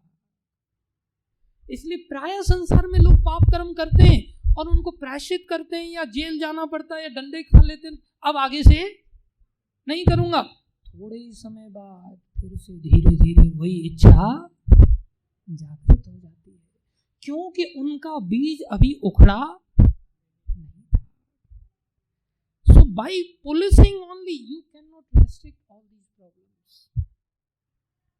आप जबरदस्ती डंडे के बल से किसी को आप बीज को नष्ट नहीं कर सकते। ये ऐसे ही होगा जैसे हाथी गया स्नान करने के लिए, और हाथी ने सूंड में पानी भर के फुहारे से बहुत अच्छी तरह से स्नान किया, और जैसे ही बाहर निकला उसकी आदत होती है मिट्टी खींचता है उसी सूंड में, और फिर पाउडर की तरह मिट्टी को रख लेता है, ऊपर छिड़क देता है, फिर वो और ज्यादा बड़ा कीचड़ बन जाता है। फिर व्यक्ति क्या सोचता है, अरे अब तो जेल जाके आ गए, इस गलती से पकड़े गए थे, अब चलो फिर अच्छी तरह से चोरी करते हैं। उसका समाधान नहीं होता, वो हाथी स्नान की तरह संसारी प्रायश्चित, संसारी यज्ञ आदि, संसारी व्रत आदि माने जाते हैं, वो बीज को कभी खत्म नहीं कर पाते। Go ahead. Just like an elephant covers insects with the dirt again after a bath. Go. But tree of sinful reaction can be destroyed by any process, cannot be destroyed by any process of atonement. ये किसी प्रायश्चित के द्वारा हमारा जो पापों का वृक्ष है ये कभी खत्म होने वाला नहीं है। इसका एक ही उपचार है, roots of material desires can be destroyed only by devotional service. ये केवल भगवान की भक्ति में ही वो सामर्थ्य है जो हमारे सारे पापों का अंत कर सकती है। इसलिए भक्ति का पहला लक्षण क्या है? क्लेश अग्नि, ये समस्त क्लेशों का नाश करने वाली। वो है अजामिल था। अजामिल एक ब्राह्मण पिता का बालक था, बड़ा आज्ञाकारी था और रोज भगवान की सेवा करता था। उसने एक वेश्या को मात्र किसी विषयी पुरुष के साथ भोग करते हुए देखा। देखने मात्र से वो आकर्षित हो गया, घर में चोरी चपाटी आदि करने लग गया। पूरी तरह से सारे उसके जितने भी श्लोक आदि थे सब के सब उसके नष्ट हो गए, कोई चीज़ वो याद नहीं रख पाया। वही अजामिल अंत में जब जंगल की आग लगी और उस आग में वो वेश्यागामी था, कई सारी संतानें हो गई उसकी। इत्तेफाक से दैव इच्छा से कुछ संतों के कारण उसने अपने बेटे का नाम नारायण रख दिया और उस नारायण को पुकारने लग गया। नारायण को पुकारने के कारण अंतिम समय में विष्णु दूत आ गए। जब यमदूत उसको लेने के लिए पहुंचे, वो है जब विष्णु दूत आ गए, यमदूत उसकी आत्मा को निकाल करके लेके जा रहे थे, क्योंकि उसका रिएक्शन देना था ना। क्या देना था? एक एक कर्म का रिएक्शन आना था, नरक में ले जाने वाले थे उसको। जब विष्णु दूत आ गए तो यमदूत उनको बहुत सारा, विष्णु दूत और यमदूतों में वार्तालाप होने लगे। Chapters after chapters, you can understand this from Bhagavatam. बहुत विस्तार से इन दोनों का डिस्कशन है। यमदूत कह रहे हैं कि अरे इस पाप की ये सजा है, इस पाप की ये सजा, इसने ये भी किया, ये भी किया, ये भी किया, ये भी किया। He must be gone to the नरका for thousands of years. सब नरकों से इसको गुजरना पड़ेगा। विष्णु दूत कहते हैं क्या तुम्हें भगवान की भक्ति का ज्ञान है? बोले भगवान श्री कृष्ण के नाम की तो इतनी महिमा है कि इस भक्ति के बल से तो एक नहीं आधा नाम भी अगर कोई भगवान का शुद्ध रूप में प्राप्त कर पाए, अगर ले ले तो उसके कितने भी पाप कर्म क्यों नहीं हो, वो बीज से उखड़ जाते हैं, जड़ सहित उखाड़ करके फेंक देती है भक्ति। तुम इसको नहीं ले जा सकते। इतना सुंदर डिस्कशन वहां हुआ इन दोनों के बीच में, और उस डिस्कशन को कौन सुन रहा था? अजामिल सुन रहा था। कौन सा डिस्कशन हो रहा था? यही डिस्कशन हो रहा था जो हम ऊपर से बता रहे थे। अविद्या से क्या पैदा होता है? मटेरियल डिजायर्स, बीजम, और उससे क्या पैदा होता है? पापम, पाप पैदा होता है। और पाप का परिणाम क्या है? कष्ट, क्लेश। क्लेश कितने प्रकार के होते हैं? 4 प्रकार के। कौन कौन से? प्रारब्ध, अप्रारब्ध, कूट और बीजम में चले जाते, वासना बन के चले जाते हैं। इन सारे कष्टों का नाश कर देती है कौन? भक्ति। इसलिए भक्ति का पहला ही लक्षण है कि सभी क्लेशों से हमें क्या करती है? तुरंत राहत देती है। इसलिए ये जीवन किस लिए प्राप्त हुआ है? भक्ति करने के लिए। ये या तो ऐसे सुनो कि हम दूत हमें निकालें और हम अंत समय में नारायण का नाम लें, उस समय में विष्णु दूत आए, फिर सारी कथा सुनाएं, तब फिर यमदूत हमें छोड़ के भाग जाएं, और फिर अजामिल संसार की असारता को छोड़ करके कि न भोगों में लगना है मुझे, न संसार के सुखों में डूबना है, न दुखों को लेकर के रोना है, मुझे सीख मिल गया, अब मुझे भगवान का भक्ति करना है। वो वहाँ से जिंदा बच करके, विष्णु दूतों ने बचाया उसको जिंदा, वो वहाँ से निकला और हरिद्वार आया। वहाँ आकर के गंगा किनारे उसने 20 साल भक्ति किया भक्तों के साथ। हम तो गंगा और यमुना किनारे दोनों के बीच में हैं, देहरादून में। यहाँ भी भक्ति कर सकते हैं इस्कॉन के केंद्र में। हमारे पास गोल्डन अपॉर्चुनिटी है। लेकिन ये सीख हमें मृत्यु से पहले प्राप्त हो रही है। अगर मृत्यु के समय में हमारे जीवन में अगर यमदूत आएंगे तो क्या गारंटी है कि विष्णु दूत भी आएंगे?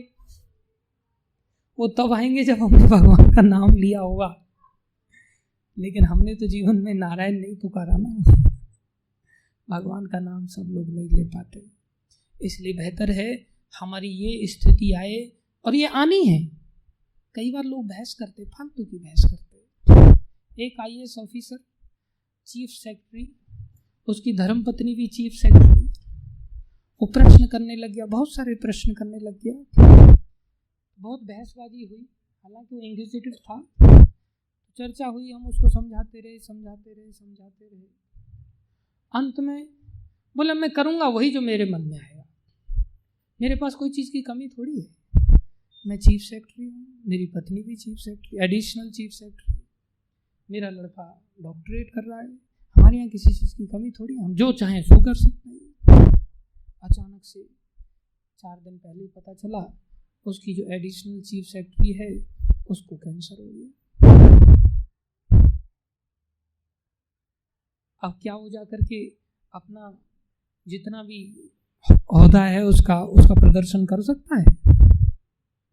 कितना भी पैसा, कितना भी जय, कितना भी पावर यूज करके क्या उसको मिटिगेट कर सकता है? नहीं।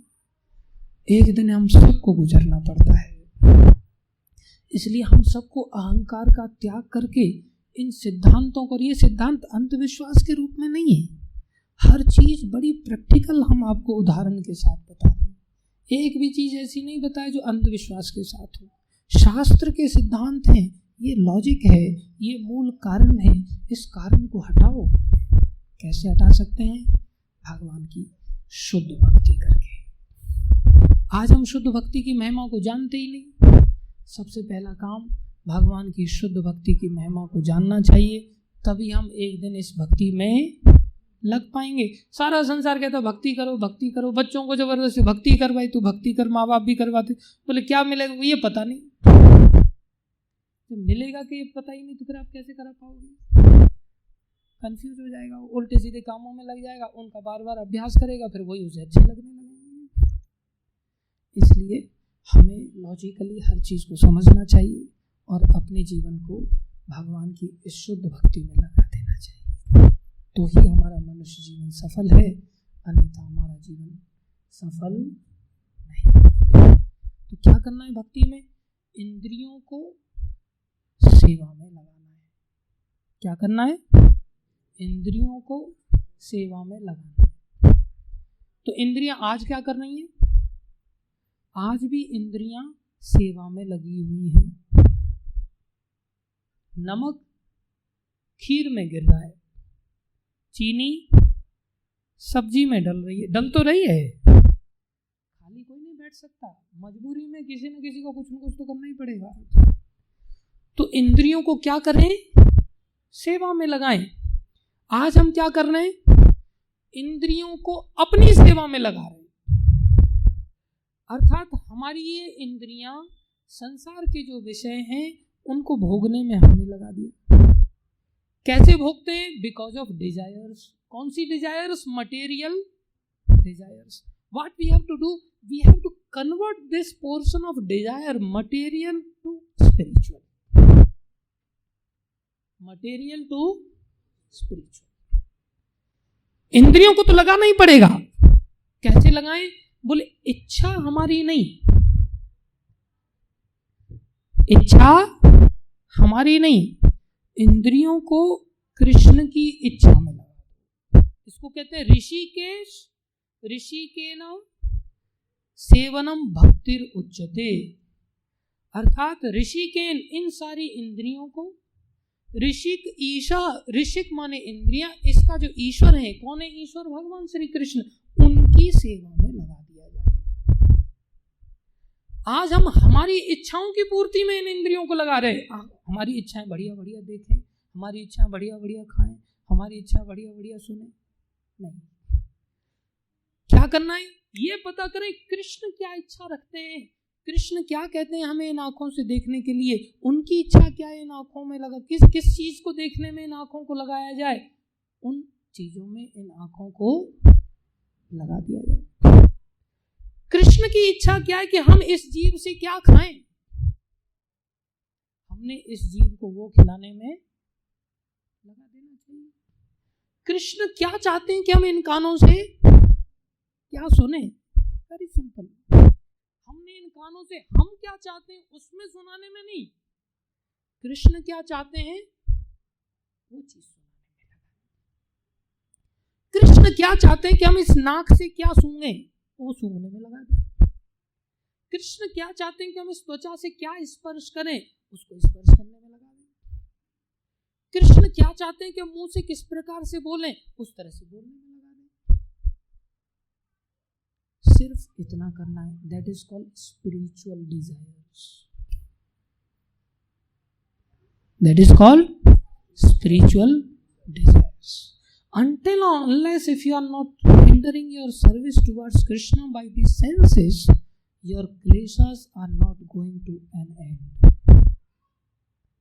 वो वृक्ष आपके क्लेशों का बढ़ता चला जाएगा, बढ़ता चला जाएगा, बढ़ता चला जाएगा। ये साइंस है, ये नहीं हाँ मैं आपको 5 किलो लड्डू चढ़ा दूंगा, हे हनुमान जी मुझे बस इस पेड़ पे चढ़ तो गया मैं, बस नीचे उतरवा दो, कैसे ही नीचे देखने में तो बहुत डर लग रहा है, फिसल गया तो सीधी हड्डी पसली एक होने वाली है, 5 किलो लड्डू आपको जरूर चढ़ जाएंगे, आप उतरवा दो बस। आधे उतर के आ गए, हनुमान जी देखो आधा तो मैं उतर के आ ही गया, अब थोड़ा 2.5 किलो में एडजस्ट कर लो, आधा ही बचा है। और जैसे ही नीचे उतर के आ गए, हनुमान जी बहुत ज़्यादा तो आपने कुछ किया नहीं, देखो 1 लड्डू फिर भी मैं मेरी दया से चढ़ा दूंगा आपको। ये सब भक्ति नहीं है, हम लोगों को लगता है यही भक्ति है, ये भक्ति के सिद्धांत नहीं है, ये भक्ति का कंसेप्ट ही नहीं है, ये तो रिश्वतखोरी है, ये तो बनियागिरी है, ये भक्ति नहीं। इससे हमारे क्लेशों का अंत होने वाला, एटर्नली अंत नहीं होने वाला है। हो सकता है तो छोटा मोटा कष्ट आपका खत्म हो जाए, लेकिन हमें शाश्वत रूप से क्लेशों का अंत करना है तो भक्ति की इस महिमा को समझना है और समझ करके अपना क्लेशों का अंत करा लेना है। ऐसे भक्ति के 6 लक्षण हैं, 6 महिमा हैं, जिसमें से हमने मात्र एक चीज को आपको क्लियर किया, ऐसी 5 अन्य चीज भी हैं। आने वाली क्लासेस में आप आते रहिए, अन्य 5 चीज़ों को भी आपको एक्सप्लेन करेंगे। इसके लिए और भी उदाहरण हैं, उन उदाहरणों को आज हमने विस्तार से नहीं लिया समय के अभाव को ध्यान में रखते हुए, इसलिए सार रूप में ऐसा समझ के जाओ कि कृष्ण जो चाहें हमें वो करना है।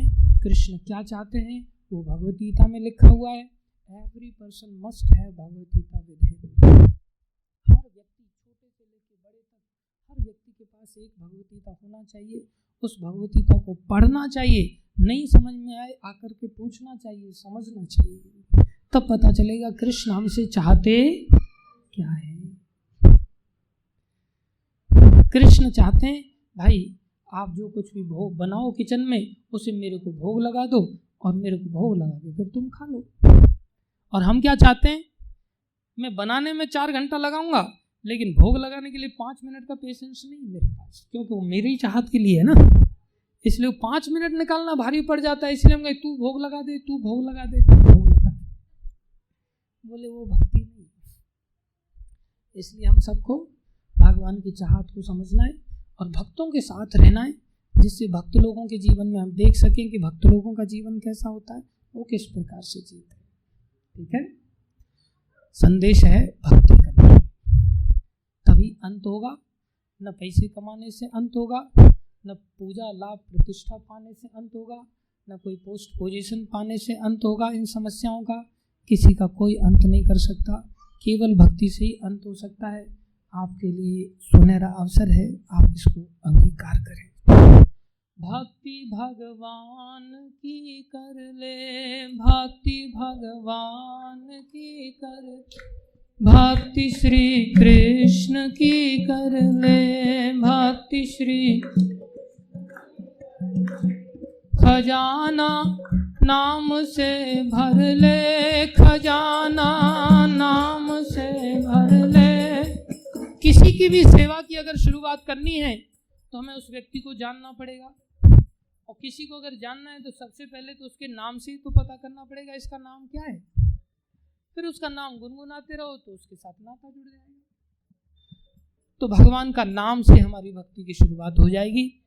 इसलिए कहा खजाना नाम से भर ले, खजाना नाम से भक्ति भगवान की कर ले, भक्ति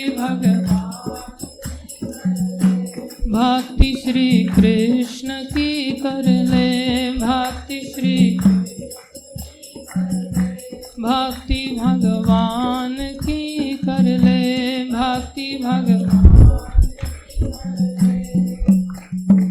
हरे कृष्ण कृष्ण कृष्ण हरे हरे, हरे राम राम राम हरे हरे, हरे कृष्ण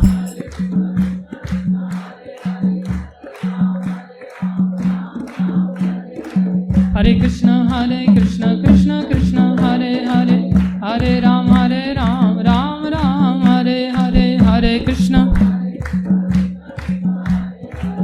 हरे राम हरे कृष्ण कृष्ण कृष्ण हरे हरे, हरे राम राम राम हरे हरे, हरे कृष्ण कृष्ण हरे हरे, हरे राम भगवान का नाम का जप कीर्तन हर चीज को हमें बहाना बनाना सीखना चाहिए। अब देखो, अविद्या के कारण हमने जन्म को आनंदकारी मान लिया है, जबकि हमने देखा जन्म क्या है, रियल समस्याओं में एक समस्या है। जन्म, मृत्यु, जरा, व्याधि, ये सब अच्छी चीज नहीं है। अब किसी को मरने की बात करो तो लोग क्या कहते हैं, शुभ शुभ बोलो, मरने की बात। जन्म को मृत्यु के साथ ही तुलना किया गया है, इतना कष्ट होता है। लेकिन आज हम अविद्या के कारण क्या करते हैं, जन्मदिन मनाते हैं। लेकिन भगवान हमें सिखाते हैं हर चीज को मेरे से कैसे जोड़ना चाहिए। आज हमारे बीच में उषा माता जी हैं, उनका जन्मदिन है, उधर बैठे हैं, हरि बोल। तो आज के दिन को मनुष्य शरीर प्राप्त हुआ। मनुष्य शरीर का प्राप्ति के लिए खुशी मनानी चाहिए, लेकिन वो तभी मनाने का अधिकार है जब हम भक्ति में अपने जीवन को लगा पाए। नहीं लगा पाए तो बहुत बड़ा दुख है। तो इनका जीवन भक्ति में व्यतीत होता है और माता जी का जन्मदिन है। तो भगवान सिखाते हैं, जन्मदिन हो, मरण दिन हो, बुढ़ापे का दिन हो, शादी का दिन हो, कोई भी दिन हो, मेरे पास आकर के बस कीर्तन करो, मेरे पास आकर के भजन में लगो, मेरी भक्ति के कार्यों में लग जाओ बस। तो माता जी ने सीखा कि जन्मदिन ऐसे मनाना चाहिए। तो सुबह 4:30 बजे ही आ गए यहाँ जन्मदिन के लिए, भगवान का आशीर्वाद लेने के लिए। हे प्रभु, मेरा ये जन्म सार्थक हो, आप मेरे ऊपर कृपा कीजिए। तो आप सब लोग भी ऐसे जन्मदिन मना सकते हैं। आए यहाँ, कीर्तन करें, प्रसाद खाएं, प्रसाद बना करके दूसरों को बांटें भी, घर पे भी बांटते हैं, यहाँ भगवान को भोग लगा करके। आज प्रभु जी जो हैं हमारे सचिव प्रभु पिताजी, आज दोपहर से आकर के बड़े बड़े आइटम उन्होंने भगवान को भोग लगाए हैं। चिंता मत करो, आपने कष्ट उठाया तो जन्मदिन का बड़ा प्रसाद भी आपके लिए इंतजार कर रहा है। तो हर चीज को हम भगवान में ऐसे लगा सकते हैं। हरे कृष्ण कृष्ण कृष्ण हरे हरे, हरे राम राम राम हरे हरे, हरे कृष्ण हरे राम राम राम हरे। बुद्धिमान व्यक्ति इस बात को जानता है, विशेष रूप से कलयुग के अंदर। बोले कृतेय ध्यायतो विष्णु, सतयुग में जो भगवान विष्णु का ध्यान करने से जो फल मिलता था, त्रेतायाम यजतो मखी, त्रेता युग में वही यज्ञ आदि करने से मिलता था, वही कलौ ये द्वापरे परिचर्याया, द्वापर युग में वही फल भगवान की अर्च विग्रह की सेवा करने से मिलता है। कलौ तद हरि कीर्तनाद, कलयुग में वही फल कीर्तन करने से मिलता है। इसलिए हर उपलक्ष्य का केंद्र कीर्तन होना चाहिए, और जो कीर्तन करते हैं इस कलयुग में सुमेधसः अर्थात बहुत अच्छी बुद्धि वाले माने जाते हैं। अच्छी बुद्धि वाले ही इस बात को समझ सकते हैं।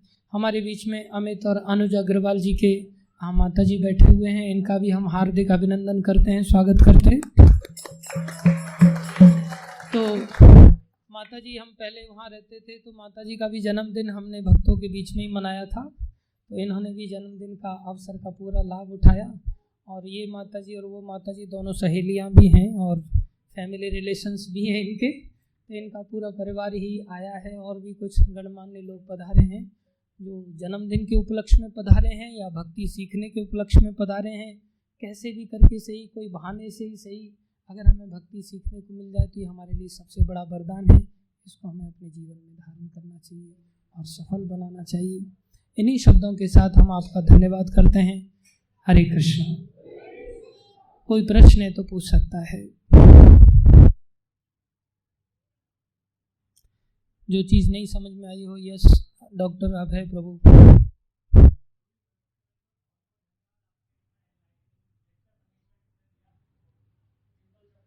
आपका भी धन्यवाद, आप हमेशा की तरह सुनते रहते हैं।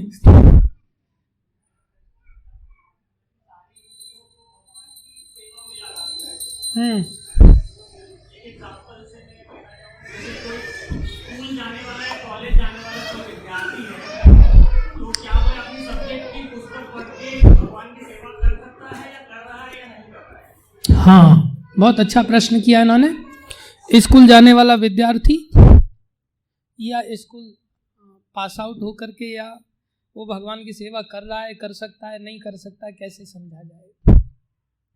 देखो, वैसे तो किसी से छुपा नहीं है, आजकल भोले भाले बच्चे स्कूलों में जाकर के बदमाश बन करके बाहर आते हैं। कितने माता पिता आकर के हमारे पास आकर के सर फोड़ते हैं, हमारा बच्चा पहले भोला भाला सीधा साधा था, अब सिगरेट फूंक करके धुआं ऐसे छोड़ता है कि छल्ला बन के आकाश में उड़े। हम तो परेशान आ गए उस बच्चे से। पहले तो थोड़ा बहुत सुन लेता था, अब तो बिल्कुल ही नहीं सुनता, पूरा 9-2-11 हो गया है। तो स्कूल में जाने वाला विद्यार्थी माँ बाप की भी सेवा नहीं कर पा रहा है आजकल, तो भगवान की सेवा क्या करेगा? लेकिन फिर भी अगर उसको बचपन से उसका एटीट्यूड अगर भक्तों की संगति से थोड़ा निर्माण कर दिया जाए और फिर उसको स्कूल में अगर जाना पड़े तो स्कूल में जाने पर भी वो भगवान की सेवा कर सकता है। जैसे जब हम भक्ति मार्ग में आए, तब हम कॉलेज में पढ़ते थे, हमने सोचा छोड़ो यार फालतू के ज्ञान को, यहाँ तो आदमी गधा बनता है। तो हमारे गुरुजी ने कहा नहीं, छोड़ना नहीं है, आप इसको पढ़ो। हमने कहा कि इसको पढ़ने से लाभ क्या होगा? बोले आप हायर एजुकेशन जब ले लोगे तो आप हायर एजुकेटेड लोगों को समझा पाओगे। तो फिर हमने एमटेक करना पड़ा। फिर एमटेक करने का फ़ायदा ये हुआ कि अब किसी कॉलेज में जाते हैं तो वो लोग रोकते नहीं हैं, अंदर घुसने देते हैं। फिर उन लोगों को समझाते हैं तो वो लोग सुनते भी हैं, समझते भी, वही पढ़ा लिखा आदमी आया हमें समझाने के लिए। तो उस प्रकार से हम उस शिक्षा का उपयोग दूसरे भटके हुए लोगों को कल्टीवेट करने में कर सकते हैं, क्योंकि उनके सामने इस ड्रेस की तो कोई वैल्यू नहीं है ना। वो लोग ये बाबा जी कहाँ से आ गए, हंसी उड़ाते हैं वो लोग। लेकिन जब सुनते हैं और इंट्रोडक्शन सुनते हैं तो आधे ठंडे तो इंट्रोडक्शन सुन के हो जाते हैं, बाकी पूरे ठंडे कथा सुन के हो जाते हैं, सेमिनार सुन के हो जाते हैं, फिर उनको अकल आ जाती है। तो इस एजुकेशन से हम उनके ही एग्जाम्पल्स के द्वारा क्या कर सकते हैं, समझा सकते हैं। तो इस तरह से हम शिक्षा का उपयोग कर सकते हैं। दूसरा, हम शिक्षित हो जाएं, शिक्षा होने के बाद कहीं नौकरी चाकरी करते हैं, उस नौकरी चाकरी के द्वारा भी भगवान की सेवा कर सकते हैं। गृहस्थ जीवन में भी जाकर के उसका मर्यादित अंश भगवान की सेवा में प्रचार प्रसार में लगा सकते हैं, उस प्रकार से भी सेवा कर सकते हैं। तो कोई व्यक्ति चाहे तो सेवा तो किसी भी स्तर से कर सकता है। ठीक है, बेस्ट सेवा है पढ़ने लिखने के बाद हमारे जैसे बन जाओ, ऐसे ज़्यादा सेवा कर सकते हैं। नहीं बन सकते तो फिर दूसरी तरह से सेवा कर सकते हैं। Thank you. और कोई प्रश्न है किसी का? यस अधीरा।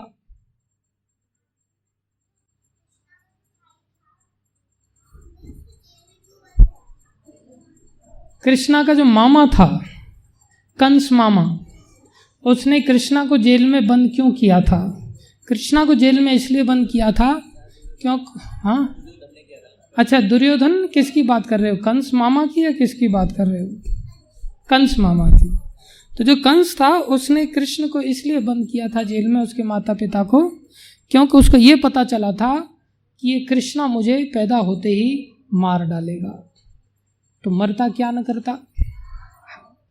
उसको ये पता नहीं था कि मेरे कर्मों से मैं मारा जाऊंगा, मैं गलत काम करता हूं इसलिए कृष्ण मुझे मारेंगे, है कि नहीं।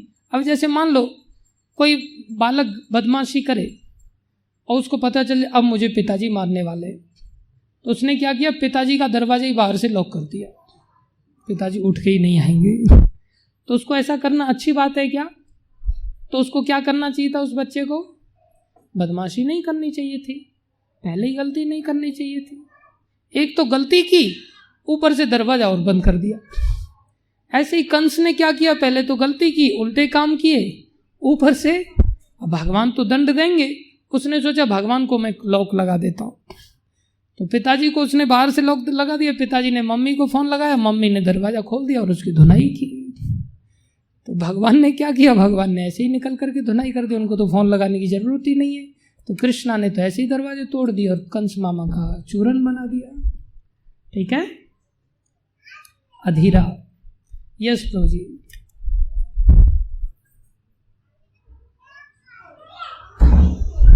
हम हरे क्यों बोलते हैं?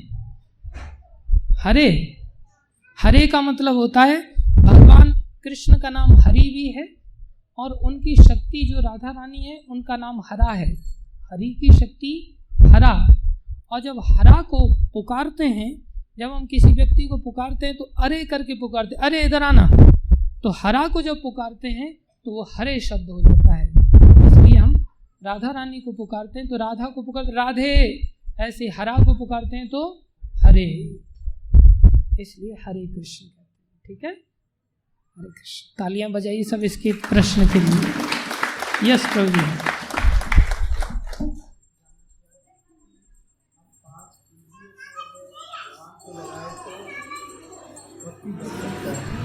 हम पिछले लेक्चर में कुछ लेक्चर पहले तो इंद्रिया को कंट्रोल करता है मन, तो यहाँ पे ये भी देखे थे कि हम जब इंद्रिया को हम भगवान को भी लगा रहे हैं तो कभी कभार हम तो भौतिक जगत में रहते हैं, तो ज़्यादातर हम 10 घंटे कॉलेज में पढ़ाया, फिर जब कॉलेज में तो एंगेज हो गए उसी काम में, फिर आए तो फिर घर में एंगेज हो गए। जब अपना कर्म होता है हम कर रहे हैं, मतलब जो 5 चीज़ है उसको भी कर रहे हैं, मतलब ये देखते हैं बीच बीच में कि जब किया जाता है या कुछ चलता रहता है तो फिर भी ये मन जो होता है वो चलता रहता है। तो हम होते तो हाथ चलता रहता है मगर वो मन है वो चलता रहता है, जो कि यहाँ पे नहीं लगता। मतलब कुछ जब करते हैं तो तब तक तो ठीक रहता है, मगर ज़्यादा जब हो जाता है तो ये चलने लग जाता है। और एक चीज़ देखते हैं कि जब मान लीजिए तो हमें आपको एंगेज करना चाहिए, माला में हो या कुछ अच्छी चीज़ में एंगेज करना चाहिए, मगर मान लीजिए जब खाली बैठते हैं तो सूर्य भी आता रहता है, भगवान नाम भी जपते रहते हैं, जाता रहता है। जब सोने जाते हैं तो सोचते हैं कि हम क्या करना चाहिए, कि ऐसे तो हम सो गए तो आँख तो नहीं लगने वाला है, तो उस वक्त भी जब हम आँख बंद करते हैं तब भी सो जाने लगता है, तो उस वक्त क्या करना चाहिए? अच्छा प्रश्न है। हाँ, इनका प्रश्न है कि हमारी इंद्रियों को भगवान की सेवा में लगाना चाहिए, इसी को भक्ति कहते हैं, लेकिन इंद्रियां तो हमारे वश में होती नहीं, इंद्रियां मन के द्वारा नियंत्रित होती हैं और मन भगवान में नहीं लगेगा तो इंद्रियां कैसे लग पाएंगी। तो मन को कैसे लगाया जाए? मन तो हम कई बार नाम जपते हैं तो भी भटक जाता है, सोते समय भटकता रहता है और अन्य चीज़ों को करते समय भी भटकता रहता है। तो इसका समाधान क्या है? एक्चुअली में अभी हमने एक चीज़ बताया और ये चीज़ इसलिए बताया कि ऐसे प्रश्न उठने चाहिए। तो आप HOD हैं अपने डिपार्टमेंट के, इसलिए आप ऐसे प्रश्न उठा पा रहे हैं, इनके लिए तालियां बजाते हैं हम अच्छे प्रश्न के लिए। तो इसका और कंसेप्ट है आगे चल करके सीखने के लिए कि जो इंद्रियां हैं ये घोड़े की तरह हैं रथ में। किसकी तरह है? घोड़े की तरह। और जो मन है वो लगाम की तरह है। किसकी तरह है? लगाम की तरह। तो बोले मन कंट्रोल में नहीं है, तो मन कंट्रोल में नहीं है मतलब लगाम किसी हाथ में है? लगाम किसी हाथ में है क्या? नहीं, हाथ में नहीं तभी तो कंट्रोल में नहीं है ना लगाम। और जब लगाम कंट्रोल में नहीं तो घोड़े कंट्रोल में रहेंगे क्या? नहीं। फिर घोड़े सही रास्ते पर चलेंगे? नहीं। तो क्या करना होगा हमें? घोड़ों को नियंत्रित करने के लिए लगाम खींचनी चाहिए, और लगाम कैसे खींचेगी? जब हाथ में आएगी। तो किस हाथ में आना चाहिए? उसको कहते हैं बुद्धि। उसको क्या कहते हैं? बुद्धि। और बुद्धि के पीछे जो पैसेंजर है उसको कहते हैं आत्मा, जो हम हैं। हमारी बुद्धि लगाम, मन रूपी लगाम को जब पकड़ के खींचेगी तो इंद्रियां हमारी घोड़े के रूप में नियंत्रित हो जाएंगे, और जिधर चाहेंगे हम उधर चला पाएंगे। तो उसके लिए बुद्धि अर्थात जो ड्राइवर है, जो लगाम पकड़ने वाला है, अगर उसके हाथों में ताकत नहीं तो लगाम खींच पाएगा नहीं। तो क्या करना पड़ेगा? उसके हाथों में ताकत आनी चाहिए। तो बुद्धि सशक्त होनी चाहिए। क्या होना चाहिए? बुद्धि सशक्त होनी चाहिए। बुद्धि कैसे सशक्त होती है? जब हम ज्ञान श्रवण करते हैं, जब हम क्या सुनते हैं? ज्ञान। बुद्धि की खुराक क्या है? ज्ञान। तो जब हम ज्ञान लेते हैं तो बुद्धि ताकतवर हो जाती है, ताकतवर हो जाती है, साथ में लगाम मन को खींच लेती है, फिर घोड़े खिंच जाते हैं। साथ में हमें घोड़ों को आंखों के ऊपर ऐसे कुछ फ्लैप लगा देते हैं, जिससे इधर उधर ना दिखे, सीधा दिखे। वो भी हमें करना पड़ेगा। वो कीर्तन है, नाम है, जप है, अन्य भजन की क्रियाएं हैं। अर्थात हम इंद्रियों को खाली ना छोड़ें, नहीं तो उधर जाएंगी। इंद्रियों को भी एंगेज करें, और ऐसे सत्संग करते हुए, गीता को पढ़ते हुए, जो हमने कहा, बुद्धि को सशक्त बनाएं, तो हमारा पूरा सिस्टम ठीक हो जाएगा। ठीक है? हरे कृष्ण। धन्यवाद आप सभी।